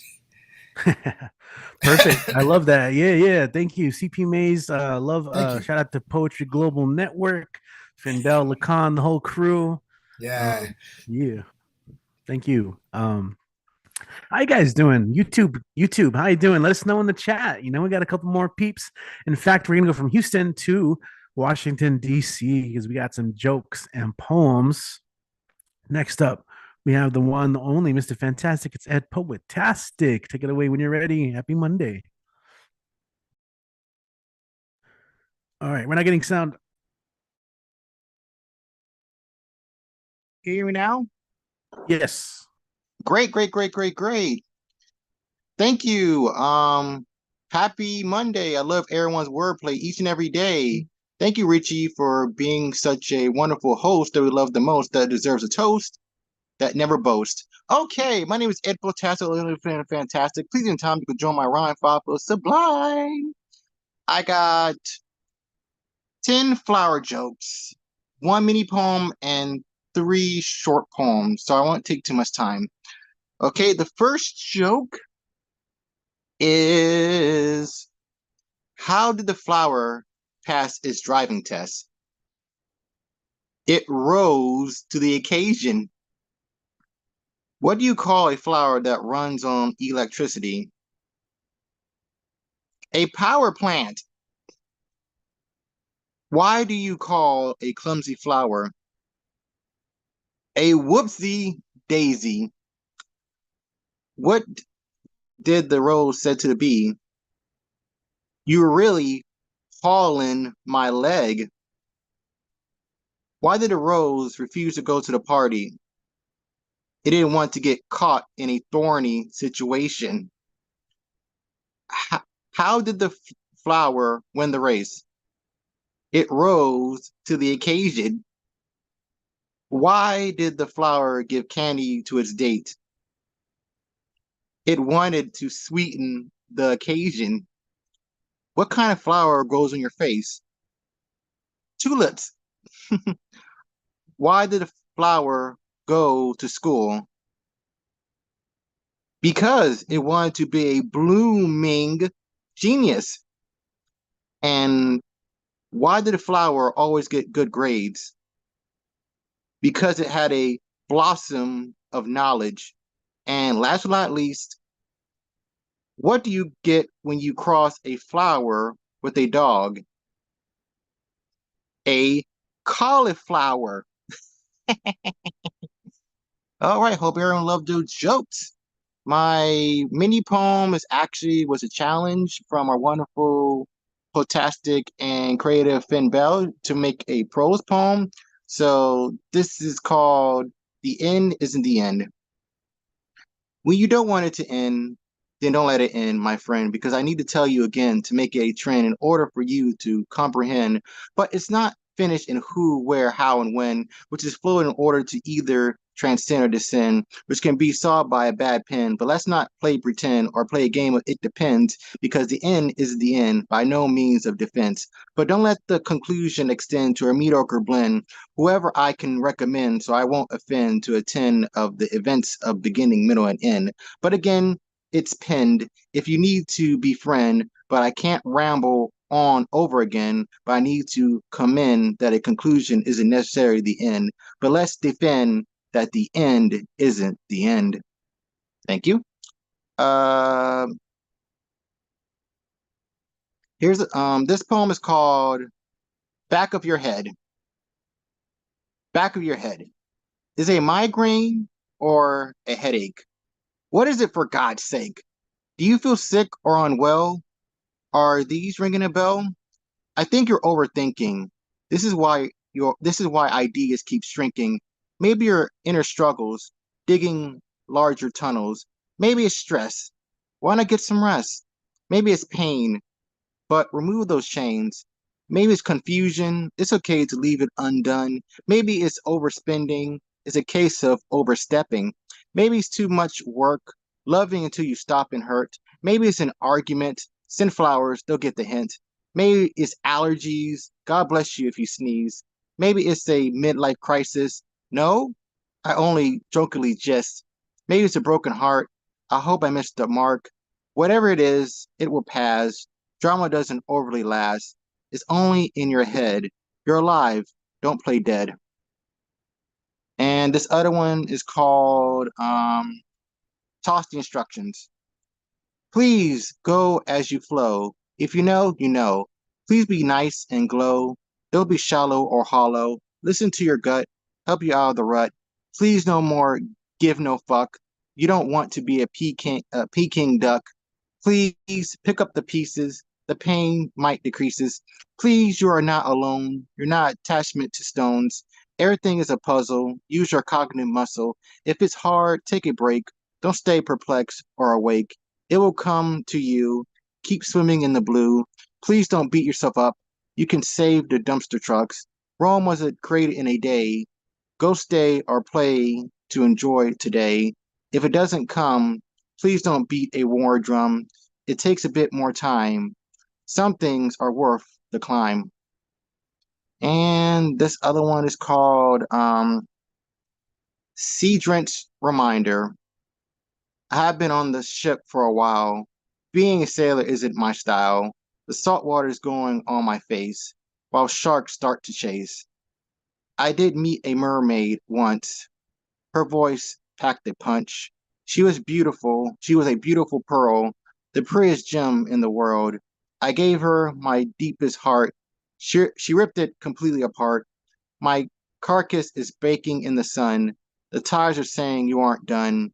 I swim and swim up to shore, the sandy paradise I adore. I'm on a desert island. I clap both my hands. I found a crystal bottle. What's this mini novel? The words came to my head. The scribbles thoughtfully read. Life is a vast raging sea. Don't let it swallow your humanity. I know it's not fair, but the sea doesn't care. Use the salt to heal your wounds. Don't sit there and be a buffoon. Thank you. I got one more. This is called All By Myself. I don't want to be. I'm a bottle lost at sea. My friends are there. Don't have time to spare. Actually, it's my shadow, lost in childhood gallows.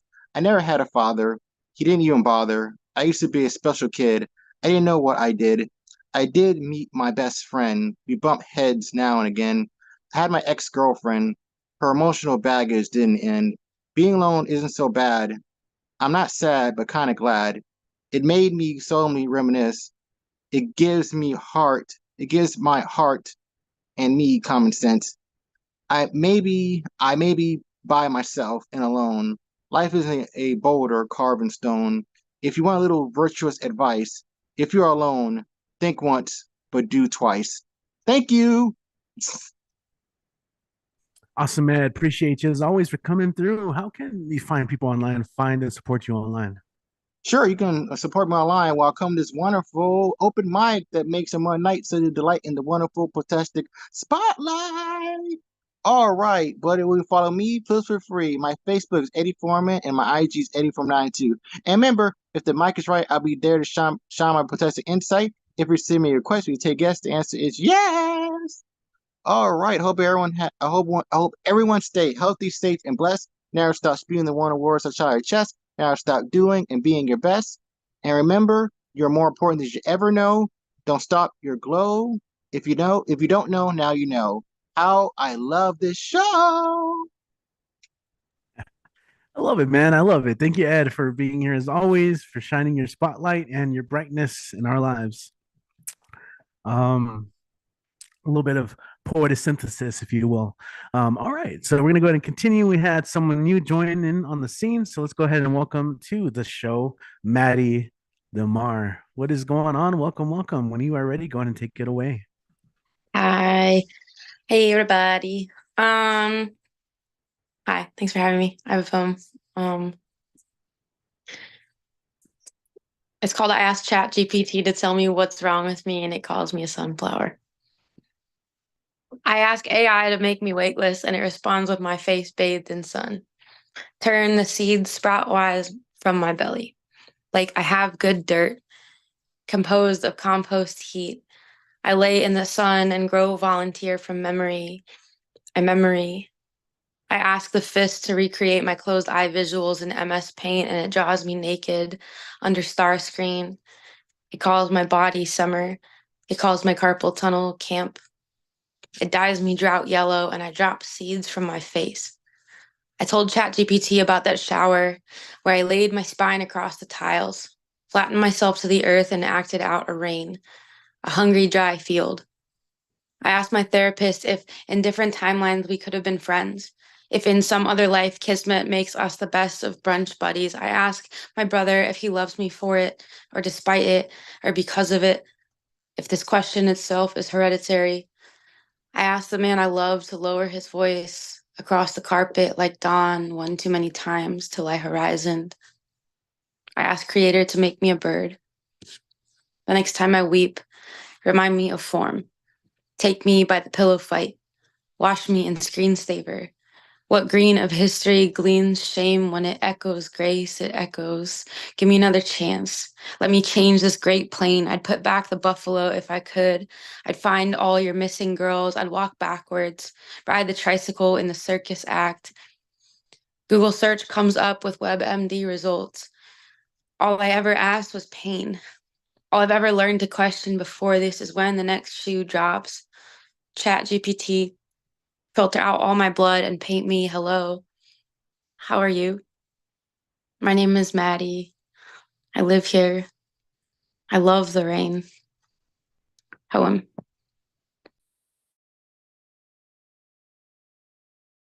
All right, awesome, short and sweet. Yeah, do you have any place where people can follow, support you online if you want to promote anything? Yeah, I'll put it in the chat. All right, cool. Glad you were able to join us today. Welcome, Maddie. Awesome. What a poem. Damn. I love that. The title. I always love when a title like brings you in, great lines too. Yeah, thanks for being here. Okay, so let me take a look at the list. And oh, I have me on here. What? I've been getting peer pressured into reading lately. So I got only one of my originals today just because I want to work on some more. But I'm gonna start with a cover of mine, a cover from one of my best friends. His name is Roberto Santos, Rob Nice, Mr. Rap Seminar. He's one of the co-founders of the Barbed Mike series, and yeah, he's been a great mentor and friend over the years. So this one's called Risky Art. Eventually, the point arrives where theories can no longer help, where the ideas of our predecessors are of no use, where we can no longer read up on how to start a poem or how to end a poem. I don't know how or when.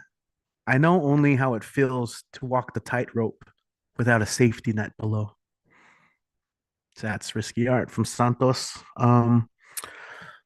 I guess I'll read mine first before I head into. I have two cover poems that I'm really reading to prepare me for the show we're having on Thursday, and I'll talk about that after this piece. This one is a piece I performed like I feel like maybe more than 8 years ago when I was on the poetry slam scene and poetry slam team here in El Paso. We had that once upon a time, believe it or not, and this is called "To Young Leaders." It was based out of a workshop that I started doing with an ex girlfriend of mine. To young leaders,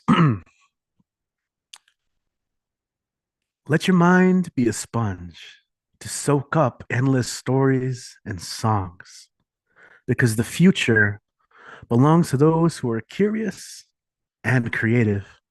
So be curious and creative, but most of all, the sacred words, pay attention. Step one, be you. So much so that the world cannot contain your uniqueness unless it doubles, no, triples in size. Shake mountains with your melody. Enjoy every song of yourself from crescendo to crescendo, like peak to peak, so much so that others will have no other choice but to get you stuck in their heads. So much so that if you were in front of Picasso, he would stop and tell you, I can't paint you because you're so weird. Or better yet, he said, I painted you perfectly because you're so weird. Don't be afraid to be alone. So when the time comes, and it will come, you'll embrace your own thoughts and spend your last dollar on an empty notebook. It is there where you will learn to embrace the mistakes, the missed aches of your most confusing years, gather it, crumple into a ball of confusion, journey outward and bathe it into the fires of Mount Doom. Then take it out and wear it as your armor. Step two, be bold. Walk this world with footsteps like exclamation marks shaped like lightning bolts. Let your march for justice be booming thunder for those who are voiceless and cannot fight back. It is through our ancestors that we learn the words of resilience, la lucha, sigue, who resonated in the voices of our Filipino family in the fields who shouted, Isang bagsak. When one falls, we all do. When one rises, we all do. You come for one, you come for all. Be bold and an army of one, unapologetic to your ideas, grinding through the machinations of rhythm and rhyme. Ask big questions so you can get big answers. Like mi abuelo, who wrote love songs about the border, who worked hard every single day of his life for the love of his family, who showed me to experience the beauty of a moment and the true meaning of lifelong friendships. To travel cross country and meet beautiful silver tongued poets from silver cities who tell us to hold on and chase the sun, to go out, get dirty, stay up late, jump fences, sneak into buildings, create, meditate, set people on fire. Metaphorically, figuratively. So be bold and take risks. Like that one time when I was a freshman in high school, and everything I had ever learned from movies was that one big romantic gesture. Yeah, you know the one where the guy frantically races to the airport in order to stop the girl and make his public declaration of love, which is exactly what I did when I raced a truck without a license to El Paso International Airport with a collection of the very first poems and sketches I'd ever written and drew because I wanted her to have them. When I caught her and I told her in front of her family that I thought she was spectacular. And in the vernacular of a choked up 15-year-old boy with misguided ideas of love, said my goodbyes. Maybe asking how'd that work out? Well, she told me she cried all the way on her flight to Oakland, and I probably did as well for a while. See, I learned it was okay to cry. So be bold and take those risks, even if they lead to tears, because those are the ones that will soak into the bone and provide those nutrients to help you grow into the person who you are and will be. Step 3, be in love. Look that person in the morning mirror and tell them, you look great today. Take the time to listen to the heartbeat of a lover. Make sure you forget that time exists, especially when you're deep in each other's bodies and the wind is a howling giant on the border. Take that one angry, bitter person and disarm them with compassion. Don't waste your time in nonsensical arguments that bring each other down, because the best way to stop bridges from burning is to let it all become water underneath. Take that love and compassion, wear it on your sleeve, and make it your anthem. Be in love with nature, with stories, with knowledge, with home, with your mind, with your body, with the world. To young leaders, be you, be bold, and be in love. Oh, and one last thing. Here's the microphone. Come and take it. All right. So I read that one on Friday and I read it again, and I always forget how long it is. But so I'm gonna cut down with just one cover poem. I did talk about this Thursday. Barbed Open Mic is gonna be teaming with a local group called Center Against Sexual and Family Violence, and they have a thing called the Empowerment Project. And so, in order to promote a healthier community, we're gonna be tackling themes of, how to negotiate and imagine a community away from sexual assault, dismantling rape culture, kind of talking about these tough things. So, a little bit of trigger warning, because I'm gonna read a poem around that topic. And I don't know which one I want to read. My second poem was really long, so I'm gonna shorten it to just one. This one's called Consent at 10,000 Feet, and it's by Kyle Guante Tranmere. If you've been here, I always read this because I love his poems and his style, and I love reading it out loud and sharing his works. All right, this is called Consent at 10,000 Feet. You ever have sex in a haunted house? Like, you sneak in together and you're both laughing and you got it all planned out because you both worked there last year and know the layout of the building, and then like a werewolf jumps out and it's like, ah, but then you find one spare room and it's like, ah, it's different. It's outside the box, but there's nothing wrong with it. You ever go to your roommate's fringe festival show and end up hooking up with one of the supporting cast members, but they're like a method actor in the middle of a series of performances, so they never break character? And it's cool. But their character is this like alternative universe steampunk Mercutio, and their blunderbuss keeps getting in the way, and you both laugh about it, and it's memorable, something beyond the norm, but there's nothing wrong with it. You ever have sex inside an enormous bowl of fettuccine alfredo that is suspended by chains between two sequoia trees because you're dating the super avant-garde performance artist and wanted to draw attention to their new vanity publishing press, but you only got like 100 Twitter followers? Yeah, it's squishy and definitely an experience that is not easily replicated, but there's nothing wrong with it. There's nothing wrong with any of these scenarios because in all of them, both partners are 100% flamboyantly, beyond any shadow of a doubt, down with what's happening. And the communication of that, verbal and nonverbal, is clear and constant. This is consent.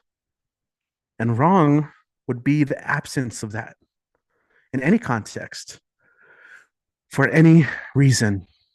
It would be silence. It would be, I don't know if this is what I want right now. Because maybe that's not a no, but it's definitely not a yes. It would be just about everyone agreeing that rape is bad, but only when it's called rape. How about the amount of people who will admit to getting someone drunk or otherwise manipulating, coercing, or forcing them into a sexual act is so much larger than the amount who will admit to raping someone? How wrong is it to continue to talk about sexual assault like it's always the stranger lurking in the bushes, or always that cartoon caricature of a predatory frat boy, and never the boyfriend or the girlfriend or the best friend or the ally or that really sweet guy from class? This is for that really sweet guy from class who might be asking, what about the gray areas? What if we're just both really drunk? What if she sends mixed messages? What if I'm trying to do the right thing, but I read those signals wrong? Have you ever had sex while skydiving? Like where you talk about consent the same way you talk about wearing a parachute. No gray areas, no assumptions like, I'm pretty sure I'm wearing a parachute. No questions like, I asked her to check my parachute and she didn't say anything, but it was okay last time, so I'm sure it's good this time too. Have you ever had sex in a burning building when smoke and cinder wrapped itself around your neck, but coming was more important than you going? Have you ever had sex on a life raft in the middle of an ocean surrounded by sharks? I'm not saying the water can't be cloudy. I'm just saying we are under no obligation to swim through it. Have you ever not had sex? Just watched a movie, maybe. Maybe made out. Maybe made plans to go out again later. And then maybe days or weeks later, when you're both there and both ready and both smiling and both completely alive in your own bodies and both listening to each other fully, and maybe it isn't love, maybe it's just sex, and that's perfectly okay. But love is so much bigger than let's spend our lives together. It's also let's spend this moment together as two or more people present. Electric, the opposite of gray, the embodiment of human, hands, eyes, lips, everything. Cool. So, yeah, that's from A love song, a death rattle, a battle cry from Kyle Guante Tranmiri. One of my favorites. He's also like a rapper and singer, so I love all those things. Um, if you're in El Paso and you're free Thursday, come read more poems around the theme, and let's imagine a safe space, against sexual violence. And if you want more questions, you can just message us about that. But whoa, that's heavy to read. I should have chosen a short, quick one to like. Anyway, thanks for listening, guys. So we're gonna go ahead and close it out tonight, as we often do. Uh, as a baseball aficionado, I'm gonna make a call to the bullpen, the right-hander, the closer, and it is time to welcome the one, the only Dan the Man, and he's got new books to read from. That's exciting. Take it away, Dan.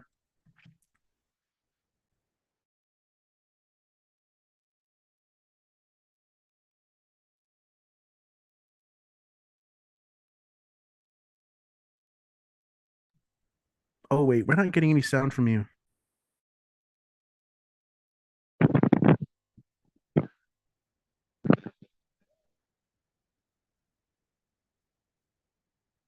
This is part of the experience, and no, we still can't hear anything. Sorry, Dan.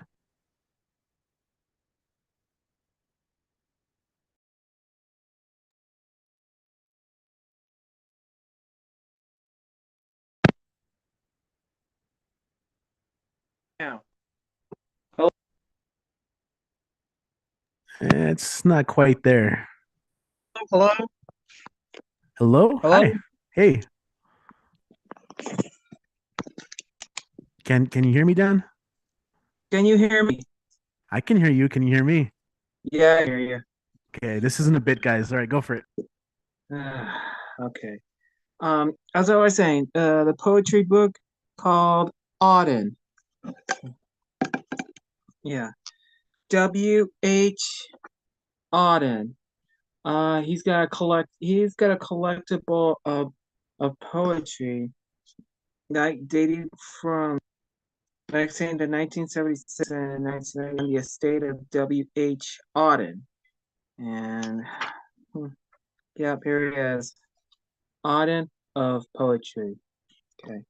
I'm gonna read one. I'm gonna read one. Okay, I'm gonna read one book. I'm gonna read poetry from Auden. Have a good time. Page 21. We have bought you, they said, a map of the country. Here is the line that runs to the vat. This patch of green of the left is the wood. We pencil the arrow to point out the bay. No thank you, no tea. Why? Look at the clock. Keep it a course. It goes with our love. We shall watch your future and send you our love. We live for years, in the country. Remember at weekends to wind up the clock. We've wired to our manor at the vet. The tides are perfectly safe in the bay. But whatever you do, don't go to the wood. There's a flying trickster in the wood. That wood, sorry. And we shan't be there to help with our love. Keep fit by bathing in the bay. You'll never catch fever then in the country. You're sure of a settled job at the vet if you keep their hours and live by the clock. He arrived at last. It was time by the clock. He crossed himself as he passed the wood. The black against evening sky, the vats. The brought tears his eyes as he taught of their love. looking out over the darkened country, he saw the pier in the little bay. At the weekends, the divers in the bay distracted his eyes from the bandstand clock, winding down with fever, and in the country, a skin of swans above the wood, causing him no terror he came to love. The moss that grew on the derelict vats, as he come as he has met sketching at the vats, guests from the new hotel in the bay, now curious, following his love, his pulse differing from the clock, find consummation in the woods, and sees for the first time in the country, sees the water in the woods and trees by the bay, hears a clock striking near the vats. This is your country and an out love. We got the matching woods like vats, bay, love, clock, wood, country. Good time. Always fine and dine. Yeah. Yeah. Thanks a lot to Auden. Okay, and I'm gonna read one. Okay, I'm gonna read one poetry book. I'm gonna read one poetry. Let me see here. I know I found something. A Poet's Obligation by it was submitted by William Byers. I think it's written by Pablo Neruda. It's from the Teaching with Teaching with Fire, poetry that sustains the courage to teach, and page 6. Okay.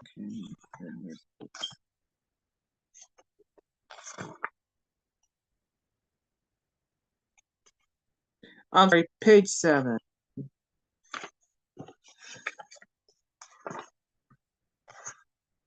Okay, yeah, page 7. Sorry.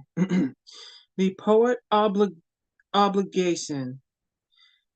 To whoever is not listening to the sea this Friday morning, to whoever is cooped up in the house, office, factory, or wind, or streets of mine, or harsh prison cell, to that person I come, and without speaking or looking, I arrived and opened the door of the prison, and a vibration, startup, vague and insistent, a great roar of thunder set in motion, a rumble of the planet and the foam, the groaning rivers of the ocean rise. The star vibrates swiftly in its corona, and the sea beats, dies, and goes on beating. So drawn on by my destiny, I ceaselessly must listen to and keep the sea lamenting in my consciousness. I must feel the crest of the hard water and gather it up in a perpetual cup, so that wherever those in prison may be, whoever may suffer the autumn's castigation, it may be present with an errant wave. I move in and out of windows, and hearing me, my eyes may lift themselves, saying, how can I reach sea? And I shall broadcast, saying nothing, the starry echoes of the of the wave, and breaking up the foam and of quicksand, seeing the salt withdrawing, the gray cry of seabirds on the coast. So through me freedom and the sea will call an answer to the shredded heart. The Poet's Obligation by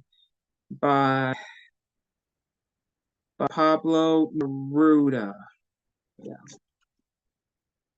Yeah, teaching fire. The poetry that sustains the courage to teach. Yeah, there it is. All right, guys. Just Dan Events Weekly still on hiatus. I'm still in the process of catching up. So you can still follow me on Instagram and get my latest episodes on YouTube. All right, guys. Thank you very much. You have a good night. I'll promote some upcoming events from BWOMS on my Instagram IG. All right. Thanks a lot. No Dr. Doom. Okay. All right, Richie, let's go ahead and call it a night. Sorry, What? would I call it by any other name? Thanks, Dan. Appreciate that. Yeah. Thanks for reading. What else can I say? Digging into some classics there, huh? Okay. I want to thank everyone who tuned in online. Of course, big time to everyone who read tonight. As always, we will be here every Monday. Oh, there's Cassie. Let her back into the room. If you're checking these out and you ever thinking about reading or performing with us, it's really easy. All you have to do is sign up. It's pretty chill. I would like to think so. And you get to share your work with peeps, not just here in the Zoom room, but like everyone who tunes in. We do have a lot of students here in El Paso who check out the show. So it's always really great, a great opportunity to get a new audience, new listeners, pretty much. So hope again, if you're here from EPCC as well, look for me in the directory. You can just type in my name. I teach English at the college. Shoot me an email, or you can message our social media Barbed Open Mic series. Let us know you're here, and I can get you that QR code for the Tejano Passport program. Otherwise, we'll see you next Monday. Thanks for tuning in. Have a great week. And again, if you're in the El Paso area, check out any of our live shows. We have something